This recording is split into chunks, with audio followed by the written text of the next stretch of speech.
What if vampires were real? The terrifying truth. Vampires. The word itself conjures images of spooky castles, flowing capes, and a bite on the neck. We know them from countless books and movies, elegant aristocrats with sharp fangs and an unquenchable thirst. We've all convinced ourselves that they're nothing but a myth, a beautiful yet harmless fairy tale. But what if we're wrong? What if the truth is far more terrifying than the fiction? Stories of blood-drinking creatures have haunted cultures for centuries, from ancient Babylon to Eastern Europe. Why does this idea resonate so deeply with us? And where did it truly come from? Today, we're going beyond the legends. We're going to dive into the darkest corners of history and science to find the answers. Our journey won't just take us through the castles of Transylvania, but through the laboratories of scientists. We'll explore rare diseases that might have been the real-life basis for these monstrous tales, and the strange rituals our ancestors performed to keep the dead in their graves. But most importantly, we'll ask the ultimate question: what if vampires weren't just real, but are still among us? What if they live in the shadows of our modern world, watching us and hunting according to their own rules? What would the world be like if a species existed that was stronger, faster, and smarter than us? A species that doesn't see us as neighbors, but as a food source. Over the next 50 minutes, we're going on a journey that will change the way you see the world. We'll break down the mythology, the science, and the philosophy of vampirism to figure out, could vampires be real? And if so, what is their true, terrifying truth? Get ready. This is a story you never wanted to believe. And this is only the beginning. Before the Hollywood vampires we know, there were ancient whispers of something far more sinister. In ancient Mesopotamia, they spoke of the Lilitu, a female demon who hunted in the darkness, seeking blood. The ancient Greeks feared the Lamia, a queen cursed to become a child-eating monster. These aren't just folktales. They are the earliest human attempts to explain the unexplainable. Our fear of the vampiric isn't new, it's thousands of years old. But these ancient creatures weren't elegant. They were grotesque, demonic, and born of pure malevolence. They were the shadows at the edge of the campfire, the rustle in the woods that kept our ancestors from sleeping soundly. The modern vampire as we know it truly took shape in Eastern Europe. The word vampire itself comes from the Slavic languages. In places like Serbia and Romania, a vampire, or upir, was a dead body that had returned from the grave. They weren't elegant seducers, they were bloated, corrupted corpses with a taste for the living. Villages lived in constant terror. When a plague struck or a person died a mysterious, unnatural death, the community would fear their return. They had rituals to prevent it, staking the body through the heart, stuffing garlic in the mouth, or even beheading the corpse. We can see how the very methods used to fight these monsters have become ingrained in our modern mythology. These aren't just folktales. They were a community's desperate attempt to bring order to chaos and to fight back against a force they couldn't comprehend. So why did these myths spread?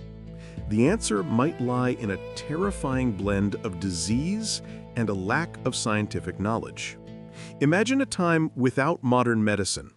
Tuberculosis, or consumption, would cause people to waste away, leaving them pale, weak, and coughing blood, symptoms that eerily resemble a vampire's victim. Porphyria, a rare blood disorder, can cause extreme photosensitivity, tooth and gum deformities, and a craving for blood, or at least the iron in it. Victims would seek shelter from the sun, and their physical appearance would become distorted. These terrifying conditions, combined with the decomposition of bodies, where gases can cause a corpse to appear bloated and a purge fluid from the mouth that looks like blood, created the perfect storm. The people of the past didn't have our science. All they had was fear and speculation. So, the first truth is this: a kernel of reality fueled the myth. The terrifying, unexplainable reality of illness and death was translated into the supernatural threat of the vampire. But that raises a new, more frightening question. What if the mythical creatures we created were just a clumsy attempt to describe a real species that was already among us? If we're going to treat vampires as a biological reality, we have to throw out the supernatural. A real vampire isn't powered by curses, but by biology. So how would a creature like this survive? Its diet is the key. They'd need blood, not just as a cultural ritual, but as a source of energy. Blood is rich in iron, proteins, and fats, but it's not a very efficient fuel source for a human-sized creature. So, a vampire would likely have a hyper-efficient digestive system, a specialized organ that could rapidly extract all the necessary nutrients from the blood. Their bodies would need to be furnaces, burning through this fuel at an incredible rate to sustain their enhanced abilities. The most iconic trait of a vampire is their weakness to sunlight. But what's the scientific reason? It's likely an extreme form of photophobia or light sensitivity. We're not talking about a painful burn. We're talking about an allergic reaction so severe it would be lethal. A vampire's skin would lack melanin, making them incredibly pale and vulnerable to UV radiation. Their blood cells might be so fragile that sunlight would cause them to rupture, leading to a catastrophic system failure. This would force them to be nocturnal, evolving to have exceptional night vision and a sense of hearing far beyond our own. The darkness isn't just their home, it's their only sanctuary. To be a top predator, a vampire would need to be physically superior. Their incredible strength and speed could be explained by a unique muscle structure. Perhaps their muscle fibers are denser and their cellular energy production is far more efficient than a human's. They could also have a circulatory system that pumps oxygen and nutrients to their muscles at an accelerated rate, allowing for short bursts of superhuman speed. And what about their immortality? It's more likely an extreme form of longevity and cellular regeneration. Their cells might have an endless ability to repair themselves, making them immune to aging and most diseases. Think of them as living in a perpetual state of prime physical health. A vampire wouldn't be truly immortal. They could still be killed, but they wouldn't die of old age. This would also explain their ability to heal from wounds that would be fatal to a human. These biological advantages aren't just for show, they're for survival. A creature like this would have to live in secret, using its enhanced senses to stalk prey while remaining completely undetected.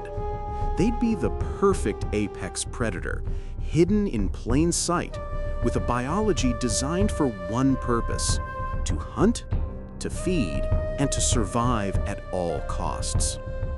This brings us to the next and most terrifying question. If a creature with these abilities existed, how would it interact with us? And what would its presence mean for the future of humanity? If vampires existed, they couldn't possibly live in the open. They'd have to be a hidden society, a parasitic one. Living for centuries would give them a massive advantage. Imagine a family line that never ends, with members accumulating unimaginable wealth and power over generations. A vampire wouldn't just be an apex predator, they would be an apex manipulator. They'd control the world from the shadows, infiltrating governments, financial institutions, and the media. Every major historical event could be a chessboard move in their long game. They wouldn't be interested in chaos. They would want control and stability, a perfectly managed system where humanity is kept calm and productive, like livestock on a farm. This secret society would operate with a single goal: to protect its existence and ensure its supply of blood. How would a hidden vampire society acquire blood without causing widespread panic? The answer is probably terrifyingly efficient. They would need a sustainable, undetectable food source. This could involve a variety of Targeting methods. the invisible. They'd prey on society's most vulnerable, the homeless, runaways, or those who simply won't be missed. Cultivating donors. They could run secret facilities, much like blood banks or hospitals, where volunteers are used as a controlled food source. The blood isn't for medical use, it's for consumption. The black market. Imagine a thriving black market for human blood controlled by the vampires and their human collaborators. This system would be built on secrecy and fear, with brutal punishments for anyone who dares to expose them. They would have to be masters of deception, using their superior intellect and influence to cover their tracks and silence any dissent. But what would happen if their existence was revealed? It would trigger a global catastrophe.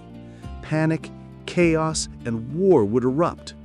The world would be divided into two camps: those who fight for survival and those who are either too terrified or too complicit to resist.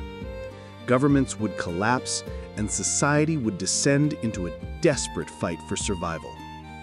Could humanity even win?